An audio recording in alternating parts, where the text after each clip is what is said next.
Hold all. on, hold on, I'm Eden hold Espinosa. on, hold on. Oh, okay. Yeah, Okay. I have to cue you. Probably have to edit this. Okay, What okay. happened? I It takes a wasn't. little while to start recording. It doesn't start the recording Okay. immediately, right? Okay, so you can begin now. Okay. Good evening to all. I'm Eden Espinosa and my partner is Michael Cooper. Together, we will be teaching you the topic of understanding self. By the end of the session, you will each have a clearer understanding of the self and how working on yourselves can help you can help make you into a great leader. We want this presentation to be as interactive as possible, so please feel free to ask questions as well as give insights into your own personal experiences. To begin this lesson, we are going to play a short video of American author Ken Blanchard speaking about self leadership. This should not take more than 4 minutes. So, thank you in advance for your undivided attention. We hope that you enjoy and learn from our presentation.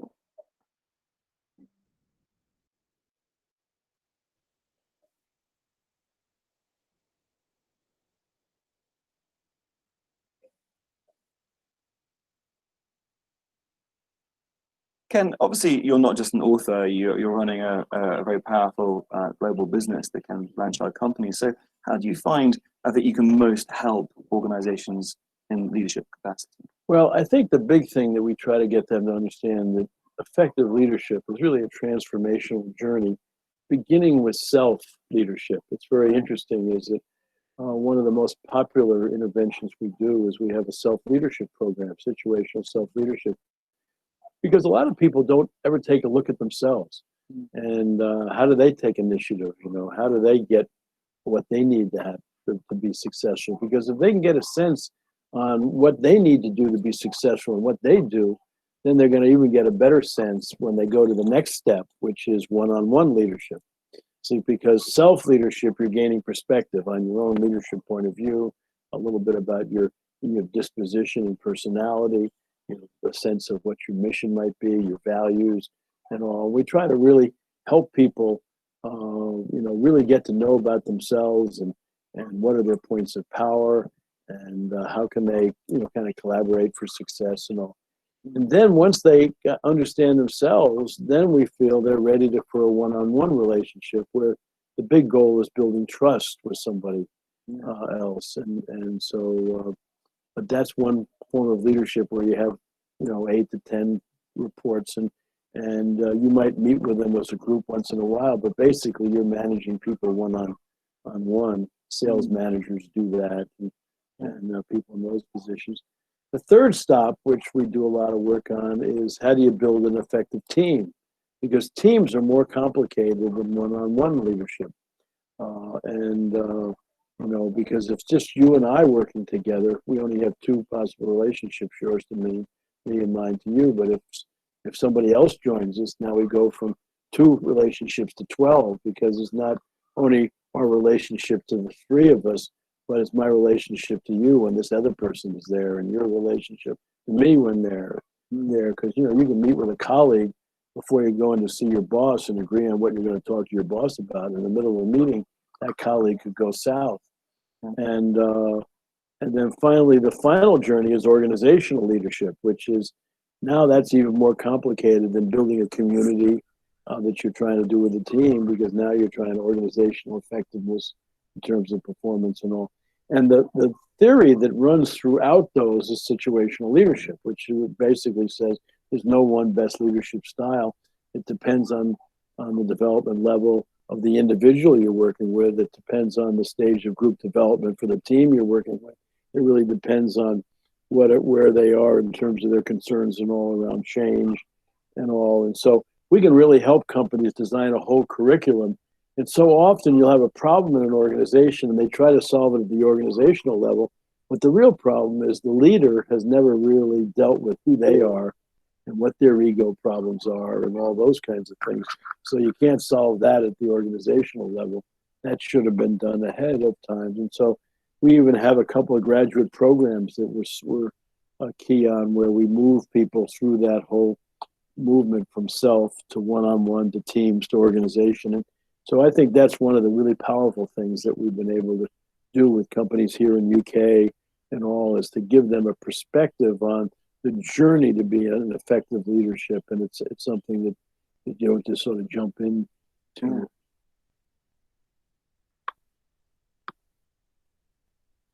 Okay, so that video was just to give a little insight as to what we're going to be talking about today. This chapter challenges you to think of the things about yourself that shapes your personal identity and motivations, explores the role of self-awareness in leadership, explores how you form values and the role of values in developing character, and explores personality preferences for decision making. So what is self? An individual's typical character or behavior, the union of elements such as body, emotions, thoughts, and sensations that constitute the individuality and identity of a person, and a person's essential being that distinguishes them from others, especially considered as the object of introspection or reflexive action.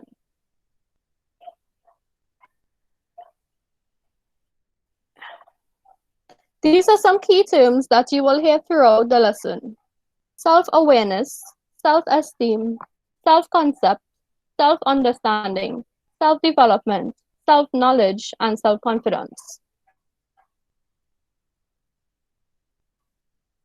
Development for self-leadership. Firstly, the only person that can teach you about yourself is you.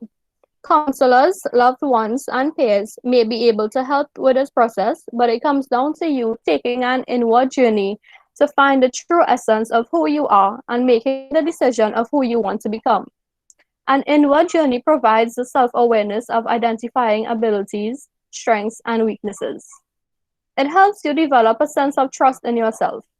Bennis's 4 lessons to developing self-knowledge are: 1. You are your best teacher. 2. Accept responsibility and blame no one. 3. You can learn anything you want to learn. And 4.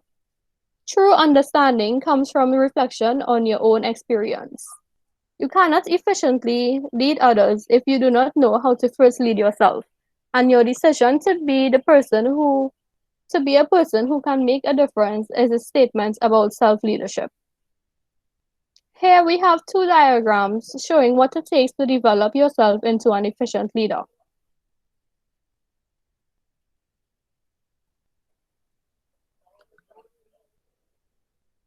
Finding your strengths. Strengths are defined as consistent, near perfect performance in any activity. Clifton and Nelson's recommended strategies for finding your strengths are: 1. Listen to yourself when you have done something well, even if no one else has noticed. 2. Identify the satisfaction you feel when you know that something you did was terrific. 3. Know what things you find quick and easy to learn. 4. Study your successes for clues of excellence and for glimpses of what can be excellent. And 5. Think about your patterns of excellence. So this is just a few examples of strengths that a person may have.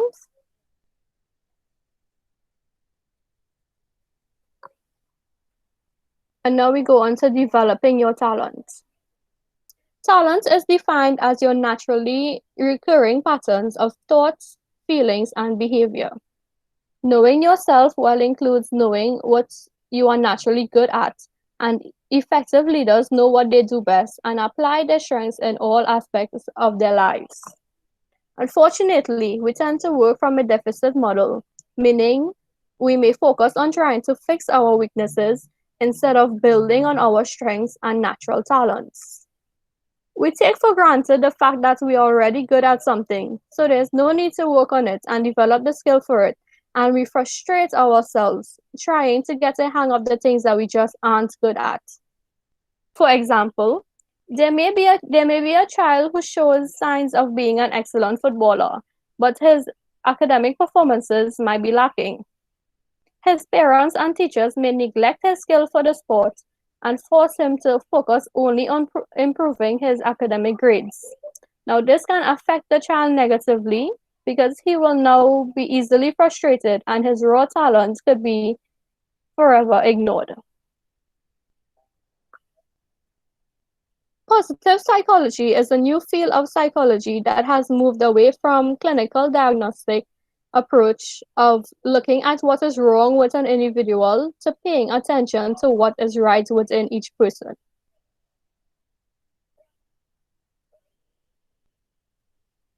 And these are some skills and talents that people may have naturally. Here I have a list of strengths and weaknesses. So creativity, self-criticism, versatility, insecurity, flexibility, too detail-oriented, focused. You mightn't be able to perform public speaking, taking initiative, and you may not have strong presentation skills. And this takes us to managing our weaknesses. Obsessing over your weaknesses can and will take precious time away from working and leading on your strengths and talents. You want to live a full and satisfying life rather than one filled with stress, frustration, and regret. For instance, the child who shows signs of being an excellent footballer one day can strive to increase his academic grades while simultaneously developing his natural athletic skills. This way, he finds balance between the two aspects of his life, and this can lead to a more fulfilled and happier life. On another note, it is not impossible for weaknesses to be turned into strengths. Some examples of this are: if you are a person who think that you're obnoxious or people see you as obnoxious, you can turn that around and just call yourself an enthusiastic person. Same as if you have certain stubborn ways, then it can be seen as being persistent and determined. If you're a talkative person like me, then you can spin that and say that you are just expressive.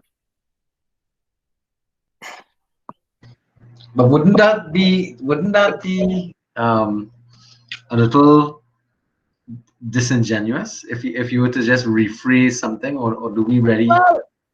Well, yeah, it could. Yeah, I agree with that.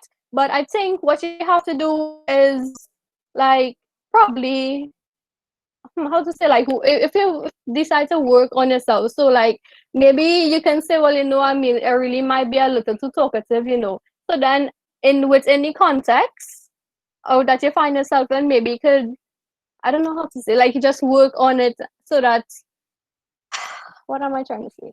I don't know if you get what I'm trying to say, sir. No, well, I understand what you're trying to say, in that Okay. you have to work at it, but just simply restating. Mm-hmm.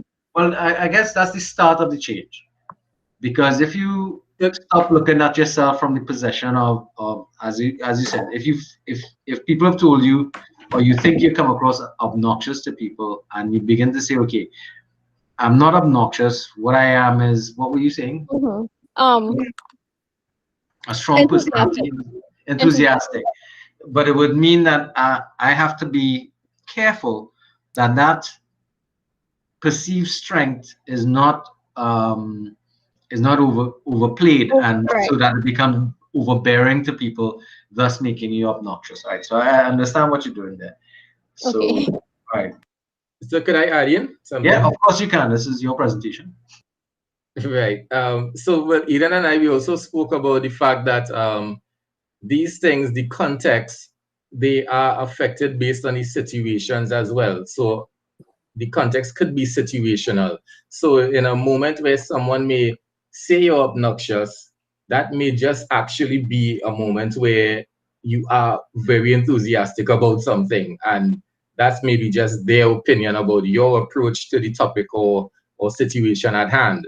Yeah, that makes sense. But again, it has to be also that we are paying attention to how we behave, and being careful that we're being a little more diplomatic. If we can be, another way to state that is that we are overbearing, that we're so insistent on getting our own way that we become pushy and as you said, trying to make sure everybody's doing the things I want to do, and insensitive to other people's feelings. That is part of the whole process. So again, it's about first and foremost identifying and redefining. So that's the part that we're looking at here in terms of managing ourselves. Cool.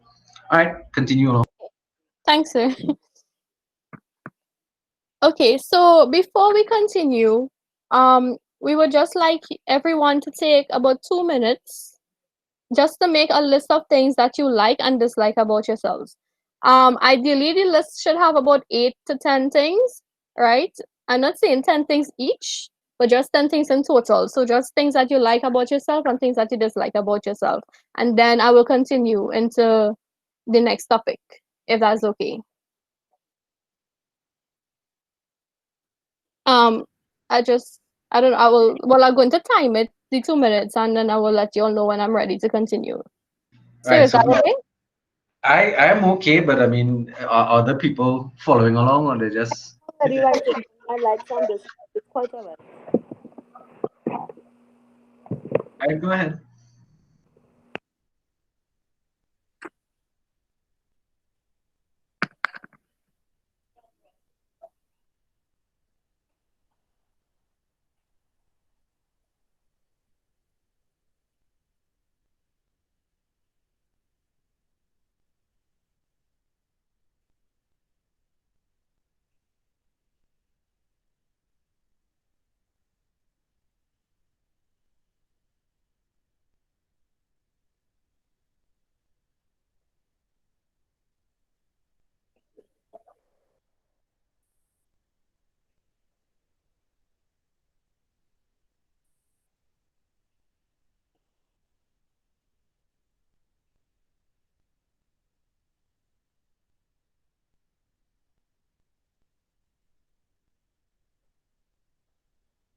So for Ms. Ramlal, you've just come in, so there's some instructions that Eden gave that everybody's kind of working on at the moment. I don't know if Eden would want to tell Ms. Ramlal about it, please. Yeah, I would just like you to make a list of about 8 to 10 things, things that you like and dislike about yourself. So not 10 things or 8 things each, just that's how much you should have in total. So things that you like and things that you dislike about yourself. Okay, now. Thank you.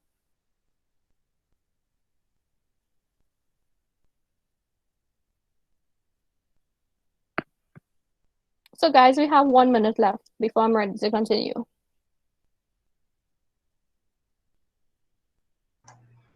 Eden, if you look at the bottom of your screen, it says Oh, I can hide. yeah, you can hide that message. Thanks, sir. All right.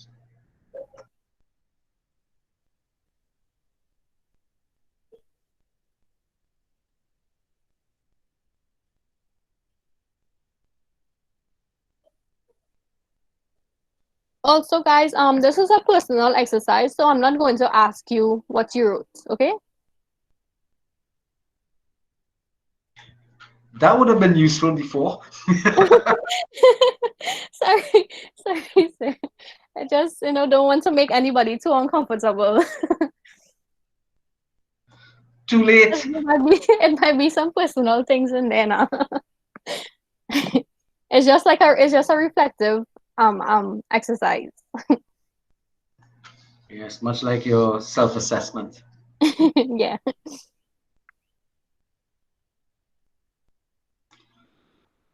How are we on time now? Okay, so our 2 minutes are up now. Right. So this topic now is esteem and confidence. Self-esteem is the subjective element of how you feel about yourself. Honoring your strengths and addressing your weaknesses are essential first steps towards having a higher self-esteem. A low self-esteem may result from someone's mic unmuted. I get Yeah, it. that's mine. Sorry, my bad. Okay, that's okay. All right. Low self-esteem may result from expecting something better or different than what you feel. Self-confidence is the ability to know that you can rely on your strengths, competencies, and skills in every aspect of your life. For example, When going to a job interview, we may find ourselves nervous and sometimes just reminding ourselves about our strengths and, we may find ourselves nervous and sometimes just reminding ourselves about our strengths and competencies might be enough to soothe those nervous energies. And then, we should be okay because we should be able to rely on what we are good at and not to focus so much on the things that we aren't good at. Self-concept is how we objectively describe ourselves. Self-awareness would lead to having an accurate self-concept. So look back at what you wrote down on your list. Do you have more positive traits or more negative ones about yourself? If you wrote more things that you like about yourself, then chances are that you have a high self-esteem and are quite confident. If you wrote the latter, then chances are that you have low self-esteem and there are things that you would like to change about yourself. Accepting ourselves is one of the hardest tasks that we face in life. But once you make a distinction between the things that you can change and the things that you cannot, you will be able to start the journey of becoming comfortable with who you are and loving yourself for it. So I hope that this little exercise that you all just did will help you on your journey to becoming the best you that you can be. If you just look at the images here, the first image, she says, mirror, mirror on the wall, who is the ugliest, dumbest, lowest of them all? And the mirror, her reflection tells her you are, and she agrees. And then below it says, low self-esteem makes us too sure of ourselves, but in a negative way. And I know that at least once in your life you would have felt like that. I have been feeling like that recently, and this lesson has just reading the chapter and preparing this lesson for today has really and truly helped me, right? So I hope that if anyone is feeling like that you can grow out of it, and know that you can be better. But you have to make the decision to be better. So in the other side, you can see a next woman, she's kissing her reflection because she loves and accepts herself. And in the final image, the bottom step says, I won't do it. And it says, I can't do it. I want to do it. How do I do it? I'll try to do it. I can do it. I will do it. And yes, I did it. And I know most of us here would have achieved something in our lives, as small as it might have been. And I know that you would have had a great feeling from it. So now we are on to understanding yourself. So what makes you the way you are? How much of what you perceive about yourself, your values, personality, motives, and temperament come from the way you were raised, the influence of your surroundings, and your contextual environment? If you were a child that grew up in a family who never showed any affection or never gave you praises for doing something well, it can affect the way you feel about yourself as an adult. You may tell others that you have no talent, that you are unskilled, and that you are unable to complete any task. But if you are someone who is sure of themselves and you know what you are capable of doing, it may be a result of being in an environment where your work is valued and appreciated, or it might have come from your own ability to step out of the negative mindset that was inflicted upon you and learning how to value yourself and your achievements. Becoming aware of the influence of either nurture or nature in your own development is essential in understanding yourself. You can intentionally choose to develop desired traits or skills, regardless of the way you are now. You can learn to play an instrument, you can learn how to paint, you can learn how to play a sport. You just have to take a hard look at yourself and decide who you are and who you want to be. And take into consideration your raw talents and your strengths, as well as your weaknesses, and make the decision to build and manage them accordingly. And these are the first steps to your own personal growth towards self-leadership. And I'm going to pass you on to my colleague, Mikkel, now. If you have any questions, or you want to share something about yourself, you can do that as well. Okay. Hi. Hi. Hello. Yes, I have a question. sure. You spoke about like well, not children, but people who grow up like not like but not with like people who love them or whatever, and then with like people who rewarded and stuff. But have you ever thought about like how to say like bipolar influences? Like one moment is rewarded, next moment is like punishment, and it's confusing for the child or teenager growing up instead of like the black and white, growing up without Yeah. love and then growing up rewarding. Yeah, so just asking if you ever like consider that because it has some households like that or places like that. So yeah. That's a really good point you're making there because I actually grew up in a house like that, and I don't know why I didn't think of it sooner. But that so a lot of so one so as you say, it's not just black and white, right? So for me personally, because I grew up in a family like that, especially with my mom, um one minute I will feel good about myself, and then she could tell me one little bit of criticism, and then it just turns into a whole other thing. And a lot of my self-doubt actually comes from growing up like that. So one minute I have people see me as having a high self-esteem, and then but in myself though, I feel as if I have a low self-esteem. So I'm glad that you pointed that out, and I really don't know why I didn't think of it sooner. Well, if I could contribute here, it might help Megan understand a little more and everybody else. Yeah. Um, the situation is such that when you what you're arguing about there is nature and nurture.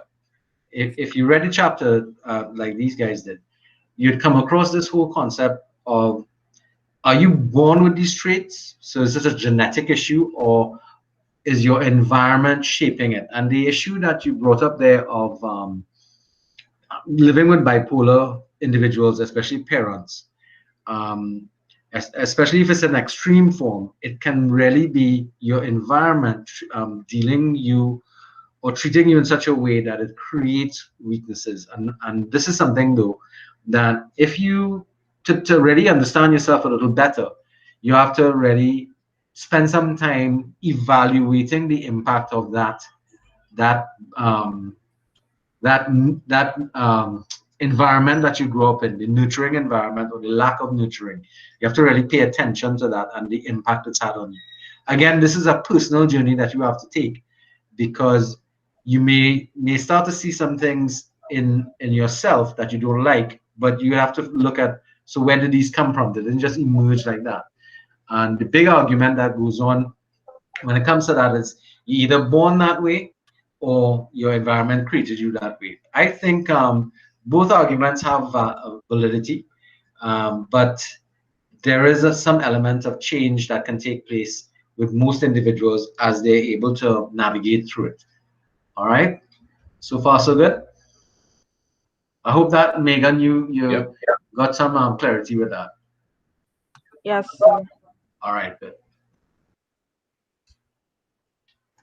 Excellent question, by the way. Excellent question. All right, Mikhail, you're ready. Anyone else? Okay. You all are hearing me, right? Yes, we're hearing you. Okay. Good evening. So I would be taking over here now. So factors that shape your identity. As we grow, there are a number of important factors that shape the person we become as we age.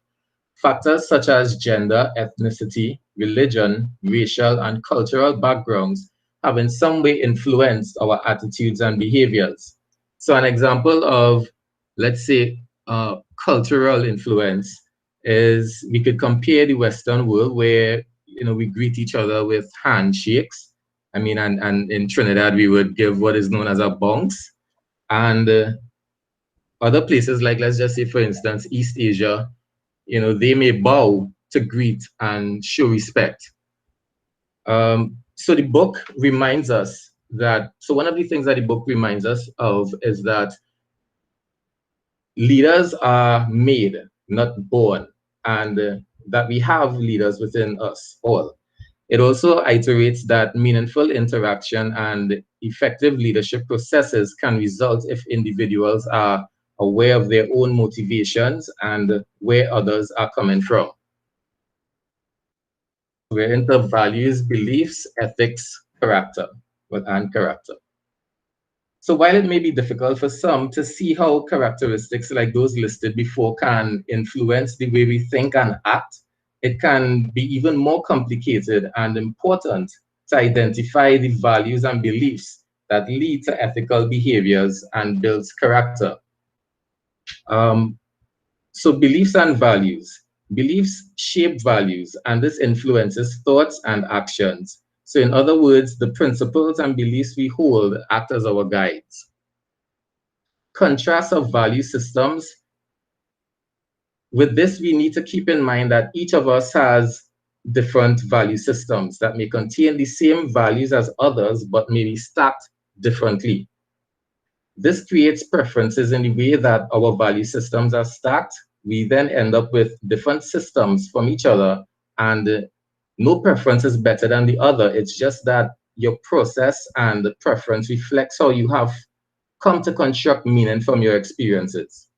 So being cognizant of these preferences should help us to understand ourselves and others better. So in understanding others and achieving a common purpose, understanding values becomes a central component. And I found the example on page 132 to be a really good example. So I didn't try to stray from it. So in that example, it involves 3 people in the moment and someone else who is not there. So Scott approaches his 2 friends, Khalil and Michael, and he says to them, I just can't believe it. Scott, I just heard that James vetoed the activity fee allocations to the Student Hillel Association. I think he is biased and power hungry, and I'm quitting student government. I just won't have anything to do with student government anymore, not with a president who does stuff like that. So that's what Scott is saying to Khalil and Michael. So now, Khalil and Michael, one of them interjects and says, hey, just wait a minute, Scott. So this was Michael. I've always known James, who is the president, to be fair and reasonable, and I trust him. Something else must be going on that we just don't understand. He must have a reason if he did this, and knowing him like we do, I bet it is a good reason. There's probably more behind his decision than we can see right now. Khalil agrees, and then they all say, let's go talk to him.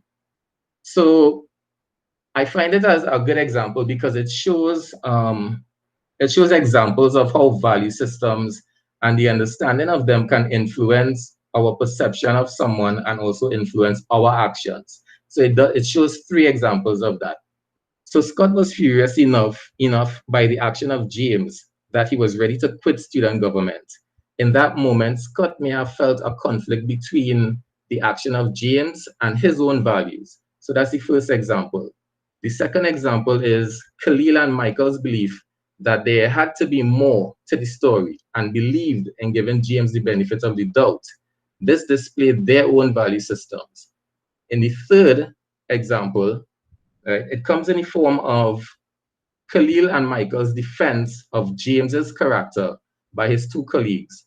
So the thing to note here is that James's values are not on display in the current moment, but because of displays of his character defining values in the past, it was easy for Michael and Khalil to defend him as someone they believe to hold a good value system. So we're on to character and ethical behavior. Integrity in relationships. Integrity, which can also be called authenticity or credibility, is central to sincerely linking with others in the spirit of community to work towards change. So I'm very certain, I'm sure that we could all think of someone who has high levels of integrity and also someone who could be labeled as lacking integrity. So let's picture a scenario where there are 2 investment schemes, and for the past few weeks, investment schemes have been all over the news. So there are 2 investment schemes that you recently heard about and you're considering joining one of them. there are two factors that you need to consider in order to make a decision. So the first one promises decent returns and is run by Sister Carol from the church, who has exceptional and proven integrity. The second one is run by no integrity Nancy, who you saw on Facebook with a post saying, invest 700 and get 1 million. And the final sentence in that post is, ask me how, in the comment section, right? So with that scenario, at least I would think that it makes sense to go with Sister Carol, because as the book states, a person of character promotes ethical decision making and expects ethical behavior from others. The Josephson Institute of Ethics proposes 6 pillars of character that are enduring and indispensable to ethical leadership practices. And these pillars, are trustworthiness, respect, responsibility, fairness, and citizenship. I have a diagram here that just gives a bit of context to each of those pillars. So trustworthy, a person of character is trustworthy, which relates to honesty, integrity, keeps promises, is loyal. Also treats people with respect. So that means they're courteous, non-violent, non-prejudiced, accepting. Of course, there will be more that could be added to these descriptions. That person is also responsible, which is accountable, pursues excellence, shows self-restraint. They're also fair, just, equitable, open, reasonable, unbiased. They're also caring, which equates to kindness, compassion, empathy, and also selfless. They're also a good citizen, which is law-abiding, does his or her share, performs community service, protects the environment. So we're on to personal style preferences. In understanding ourselves, it helps to understand how our values are expressed through our preferred interactions or decision-making. It then serves as a bridge to explore diversity within groups. Understanding personality preferences also allows us to explain how we function in the world and how we are perceived by others. When it comes to broadening capacity, which is what we are going to, right, what we just touched on. I think of it in the sense of, as it relates to personality types especially, you could look at it as learning to tie your shoelaces in a new way or an unusual way. So you'll have, of course, you'll have a way that you prefer, which is what you were accustomed to, or maybe it's all that you would have known. But then you learn that there are other ways that can fit different purposes and functions, thus making you more efficient. I don't know if anyone has embarked on the simple task. I mean, what may seem as a simple task when we say it out loud, of learning to tie your shoelaces in a different way. When you actually sit down to do that, it feels so foreign. You feel so clumsy. You feel like all the confidence that you would have had for all the years of tying your shoelaces has been lost in that moment, right? So yes, so it's going to feel foreign, but eventually you get the hang of it. And it's not that you discarded the previous way that you used to tie your shoelaces.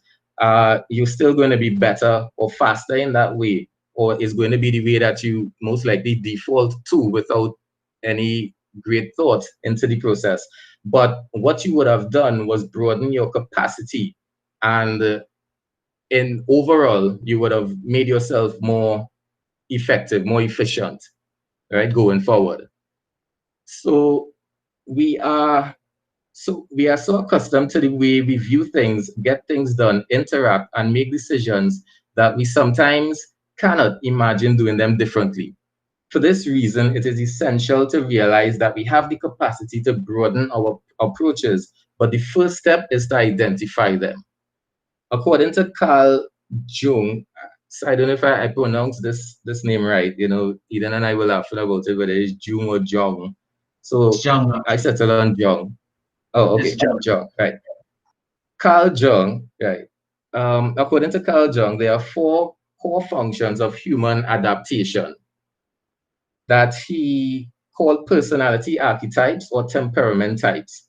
They include how we relate to the world, perceive the world, make judgments, and make decisions, right? Jung's typology includes 4 pairs of adaptive orientations that are diametrically opposed to each other. These combinations describe where we get our energy, which is either extrovert, introvert. So these are the 4 functions here, core functions. Right, so mode of relating to the world, extroverts versus introverts, core functions, the second core function, preferences for perceiving the world, sensing versus intuiting. Third core function, the mode of judging, which is thinking versus feeling. And the fourth is decision-making preference, which is judging versus perceiving. So before I go on there, right, so we have extroverts. Right, so the first of these 4 core functions concerns our mode of relating to the world. There are differences between those who are oriented to the outer world, which are extroverts, and those who prefer their own inner world. Extroverts, those who are extroverts prefer the outer world of people and things. Extroverts do their best thinking out loud and in dialogue with others. Extroverts get energy from being around people and they are sociable. Introverts, people who are introverts are more oriented to their inner world of feelings and ideas. Introverts prefer to think things through and reflect before forming or stating their opinions. They do their best work through internal reflection. Introverts gain energy by creating private spaces, even when in a crowd. And introverts may do very well in highly interactive settings. So it's not that they don't like to interact. So it says that they do well in highly interactive settings, but leave those settings drained of energy and need private time to renew. The second core function covers your preferences for perceiving the world around you. So those people who are sensing rely on the 5 senses and prefer concrete facts and details. Those who are intuiting prefer the big picture and like to see things as a whole. The third function is the mode of judging, which is thinking or feeling. So those who prefer thinking use logic and rationality. The head rules rather than the heart. Those who are feeling type people prefer to make judgments that account for relationships and the importance of human values and beliefs, with an emphasis on personal friendships.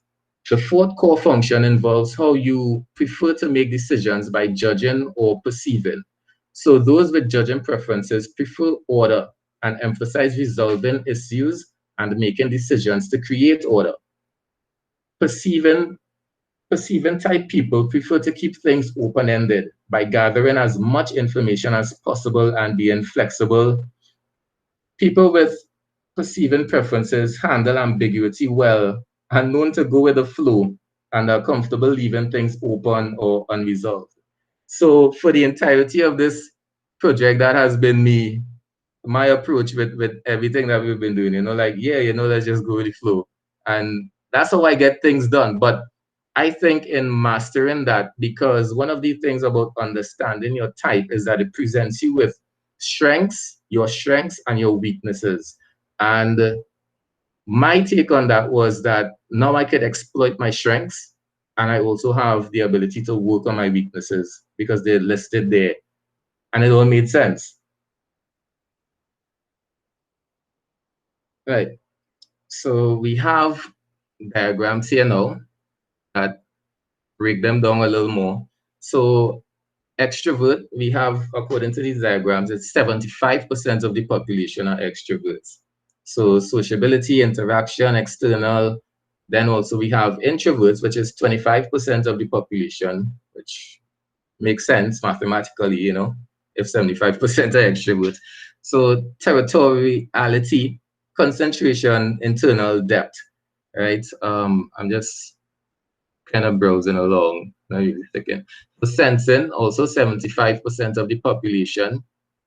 Experience, past, realistic, perspiration, that is actual down-to-earth utility, right? Intuition, 25% of population, hunches, future, speculative, inspiration, possible. Thinking, 50% of population, objective, principles, policy, laws. We also have feeling, which is 50% as well, subjective, values, social values, extenuating circumstances. And finally, we have judging, which is also 50%, settled, decided, fixed, plan ahead, run one's life. Perceiving, pending, gathered more data, flexible, adapt as you go, let life happen. We're on to personal style preferences. So one thing that we need to remember is that we use, all of us, we use all 8 functions, and this is according to the book, but I also do believe that, you know, if we really monitor ourselves, we will see examples of that, where we use all 8 functions. It's just that we have preferred sequences that we default to. It goes on to say, which is the book, that understanding the impact of our preferences and comfortably using our non-preferred strategies is a skill to acquire. As we tie it all back into the context of leadership, we are informed that leaders come from all groupings of preferences, and that it's clear that certain patterns of preferences may exist in some careers or fields that draw on those preferences as strengths. Right? The use of type assessments may not always, another thing to remember, the use of type assessments may not always be an accurate measurement of leadership assessments to understand self, others, and the dynamics of relationships and leadership processes. Since there is indication that type is not stable and that you can change your pattern over time. However, the concept of personality preferences is helpful in understanding ourselves and as a framework for your own self-exploration. So becoming aware of your personality preferences helps move you further towards self-awareness. As awareness grows, you begin to see the need to build other skills and to have a wider range of responses in decision-making and in your relations with others. Up next, we have approaches to learning. Groups with one predominant type of learning preference can find strength in including other approaches that will enrich the outcome. Diverse groups benefit more when there are options and choices that appeals to the diversity within the group. Understanding the contents of this chapter and ourselves will help in communicating and building empowering relationships with others. So a great example of how groups with one predominant type of learning preference can find strength in including other approaches. It's not necessarily a group, but I think that the context is transferable. In the theory of personality types, there's something called natural partners. So for instance, an ENFP they have 2 natural partners. One is INFJ, I can't remember the other one. And what that means is that in theory, you know, because in reality, things unfold differently. And it all depends on the maturity of the types and how much they have worked on their strengths and weaknesses and found balance, etc. But in theory, an ENFP and INFJ make a good match as it relates to intimate relationships and friendships. Now, this happens and it's listed because of the fact that they are opposite, basically. In the functions are stacked similarly, but the way that they perceive and interpret it are opposite to each other. And that right there is the reason why they work, because they now bring balance to that relationship with their opposing perceptions and views. So while the ENFP may be all loose and, you know, hard to tie down, hard to focus, or whatever, the INFJ can now help bring balance, can now help ground that ENFP. And also the ENFP also is capable of helping the INFJ to find time to cut loose and enjoy the finer things in life. So we move on to some recommendations based on this part. So achieving self-awareness, we need to think about how factors such as gender, ethnicity, sexual orientation, age, religion, etc. has influenced our personality and learning preferences. We can also write a personal mission statement that includes a purpose, our purpose, attributes, and capabilities that are important to us. Identify top talents, our top talents, journal them, and think of applying them to leadership situations. Also, use positive affirmations to boost self-confidence and complete various personality and character tests, which I have included a few. So you'll be able to find them in the e-classroom when it's uploaded. So there's the Myers-Briggs type indicator. I've did a few of them, quite a few of them. Let me see. Yeah, with the exception of 2, I think. So Myers-Briggs type, I'm ENFP. Enneagrams, I'm a 7, wing 8. I haven't done the big 5. VIA strength survey. I discovered that one in this chapter, and it was interesting. Surprisingly, I didn't see it in the book, but in the audio version on YouTube, it's mentioned. So I just did the test to see. So what that does is that it lists your top 24 character strengths, and then it lists them in order of strongest to weakest. So my first 5, it gives you 24, but I'll just share my first 5. My first 5 are honesty, love, creativity, curiosity, appreciation of beauty, and excellence. So that's that. Then there's personal learning styles, which deals with how you learn, which way is the best way for you as an individual. Then there's also attachment styles, which deals with, I guess, how you relate to people and relationships. And it has a lot to do with your childhood, growing up, what type of relationship you had with your caregivers, etc. So my attachment style, I think it was secure, is secure. Love language, quality time, and I haven't done this one. I can't even pronounce the name of it. Keys, all right, temperament sorter, right? So in concluding, we'll just recap that it is important to be able to articulate beliefs and values. Also, as we discover strengths and weaknesses, we grow and are able to relate with others with more authenticity and credibility. Also, leadership happens in the context of interpersonal relationships. So self-understanding becomes the catalyst for authenticity in those relationships. And in studying leadership, we must study ourselves. So that's the end. Thank you. On behalf of Eden and myself, thank you. Mikhail, one thing you didn't mention is that you are actually ENFP and I am INFJ, so we worked well together. Yes, I think that made our working experience really smooth because Yeah, there we had was no stuff problem. that there was stuff that Eden took care of that I didn't want any part of. And I didn't even need to say it, because that's naturally who Eden is. And then there were stuff that I got, so like brainstorming and all these things, that's just off the top of my head and really natural, So there was no resistance within getting this done. And that's probably the first time I could say that in my experience in custard. And this is my last course in my bachelor's degree. So yeah, Same kudos, here. Eden. It was good working with you.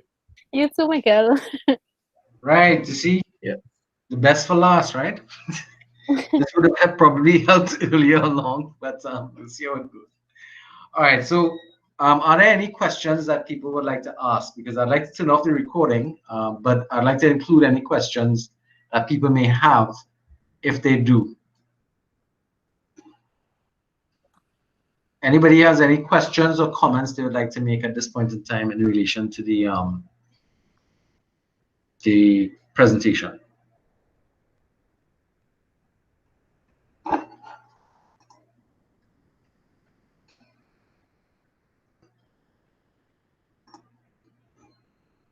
No? Okay, so Monica, you had a question? No, I just wanted to say that it was very well done. Yes, there was an excellent presentation, I must say. But Thank you very much. I'll discuss that Thank in you. more detail with them separately when I go through their scoring. I'm going to stop the recording now.